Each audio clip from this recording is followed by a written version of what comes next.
तुम्ही पाहत आहात MCN न्यूज मराठी। उपमुख्यमंत्री अजितदादा पवार यांना जाऊन 6 महिने उलटले, मात्र नेमके काय घडले याचे सत्य अद्याप समोर आलेले नाही, अशी खंत व्यक्त करत युवा नेते युगेंद्र पवार यांनी चौकशीच्या विलंबावर प्रश्नचिन्ह उपस्थित केलं। युगेंद्र पवार म्हणाले की अजितदादा सोडून गेले असे लोक बोलून दाखवतात, पण त्यापुढे काहीच समोर येत नाही।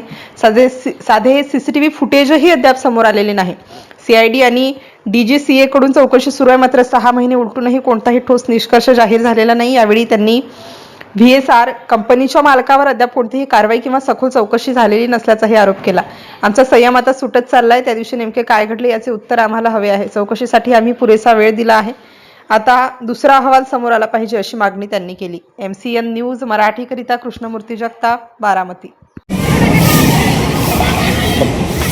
आज आपल्या दादांना जाऊन 6 महिने होत आहे। एकतर 6 महिने असे भराभरा गेले की कळलंच नाही, आणि पहिल्या दिवसापासून आमची सगळ्यांची इच्छा आहे, मागणी आहे की एक सखोल चौकशी झाली पाहिजे। त्यांनी पहिल्या महिन्याभरात आपल्याला एक प्राथमिक अहवाल तिथं दिला, पण तो आम्हाला काही पटला नाही। त्याच्यात अनेक मुद्दे त्यांनी जे घेतलेत ते चुकीचे आहेत। तुम्ही जर तिथं गेला, बारामतीत गोजूबावी म्हणून एक गाव आहे, तर तिथं खूप गोष्टी त्या प्राथमिक अहवालमध्ये जे त्यांनी लिहिलेले ते सगळे चुकीचे ठरलेले आहेत। तरी आम्ही सगळे इथं थांबलोय, आणि आज काकांना जाऊन 6 महिने झाले, पण खंत एकाच गोष्टीची आहे की आत्तापर्यंत सत्य हे जनतेच्या समोर आलेलं नाहीये। आम्ही सगळ्यांनी संयम ठेवलेला आहे। आम्ही वाट बघत होतो की दुसरा आता तिथं रिपोर्ट येईल, तिसरा रिपोर्ट येईल, पण आता परवाच मी बातम्या बघत होतो, जी एअर इंडियाची जी दुर्दैवी घटना आपल्या अहमदाबादला जी झाली, त्याला वर्ष होऊन गेलं, तरी पण आत्तापर्यंत कुठेही काही तिथं चौकशी केली गेली नाहीये किंवा रिपोर्ट आपल्या सगळ्यांच्या समोर आलेला नाहीये।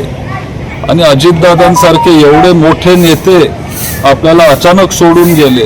लोकांच्या मनात शंका आहे, सारखं लोक बोलून पण दाखवतात, आणि तरी आत्तापर्यंत रिपोर्ट समोर येत नाहीत। याच गोष्टीची खंत आहे आणि वाईट वाटतं, आणि आमची सगळ्यांची इच्छा आहे, अपेक्षा आहे की लवकरात लवकर त्या दुर्दैवी घटनेची माहिती आमच्या सगळ्यांच्या समोर यावी, आणि नक्की त्या दिवशी काय झालं, कसं झालं, व्हिडिओ, CCTV, साधे CCTV व्हिडिओ मुंबई एअरपोर्टचे अजून आपल्या समोर आलेले नाही आहेत, आणि लवकरात लवकर ही सगळी चौकशी झाली पाहिजे। CBI चौकशी करत आहे, CID असेल, आपलं DGCA असेल, सगळे जर एवढी चौकशी करत असतील तर मग हे सगळं समोर यायला एवढा वेळ का लागतो, हाच प्रश्न माझ्या आणि सगळे जे बारामतीचे सर्वसामान्य जनता आहे त्यांच्या मनात आहे। का वेळ लागतो असं तुम्हाला वाटतं?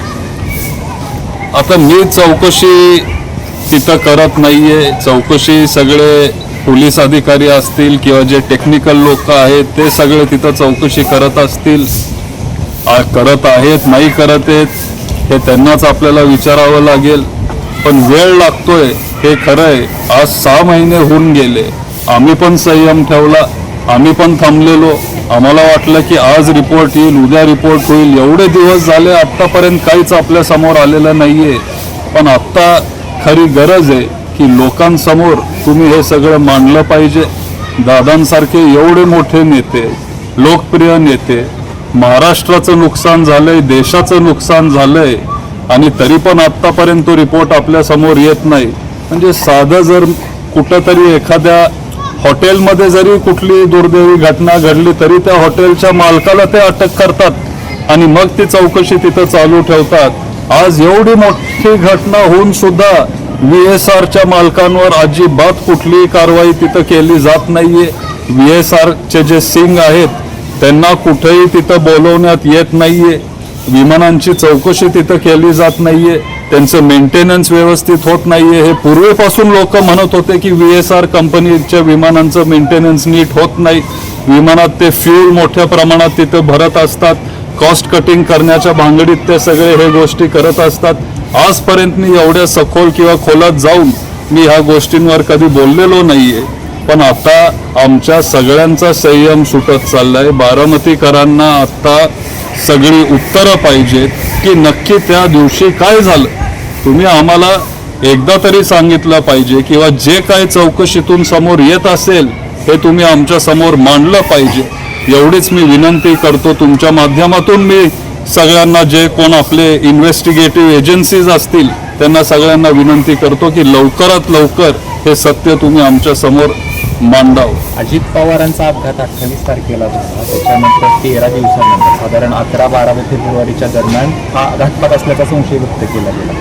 तेव्हा जी प्रकर्षानं मागणी होत होती चौकशीची ती आता होताना दिसत नाहीये आणि हेच त्या संबंधित यंत्रणेला पाहिजे असं तुम्हाला वाटतं? तेव्हाही आपण मागणी केली, तेव्हा आपण प्रयत्न केले, पण आपण पण समजून घेतलं पाहिजे की शेवटी त्यांनाही आपण वेळ दिला पाहिजे. ते सगळे जे टेक्निकल एक्सपर्ट्स असतात किंवा ज्यांना विमानातली आतली टेक्निकल माहिती असते किंवा जे हे काम करत आले त्यांना पण आपण थोडा वेळ दिला पाहिजे, ही तेव्हा माझी भावना होती. पण लवकरात लवकर आपल्याला हे सगळे गोष्टी समजले पाहिजे. ते तेव्हाही वाटायचं, आजही वाटतंय. आणि आता 6 महिने होऊन गेले. असं मला तरी वाटतंय की आता आपण भरपूर त्यांना वेळ दिलेला आहे. अजून वेळ आपण त्यांना देऊ शकत नाही किंवा आता आमचा पण पेशन्स आता संपत चाललाय. काहीतरी एक दुसरा रिपोर्ट त्यांनी लवकरात लवकर आपल्या समोर तिथं त्यांनी मांडावं, एवढीच आमची सगळ्यांची इच्छा आहे. पुढची भूमिका काय? आता आम्ही त्यांच्या रिपोर्टची वाट पाहू. मला विश्वास आहे की सगळे तिथं पाठपुरावा करत असतीलच. मग ते स्वतः काकी असतील किंवा सगळेच तिथं पाठपुरावा करत असतील. पण लवकरात लवकर तो रिपोर्ट आला पाहिजे. आम्ही तिथं पाठपुरावा करू, आम्ही त्यांना जाऊन भेटू, त्यांना विनंती करू की आतापर्यंतची जी काही माहिती असेल ती तुम्ही आमच्या समोर मांडली पाहिजे. जे काही गोष्टी तुमच्या फाइंडिंग्समध्ये आल्या असतील ते तुम्ही आम्हाला सांगितले पाहिजेत, कारण आम्ही आता अस्वस्थ व्हायला लागलोय.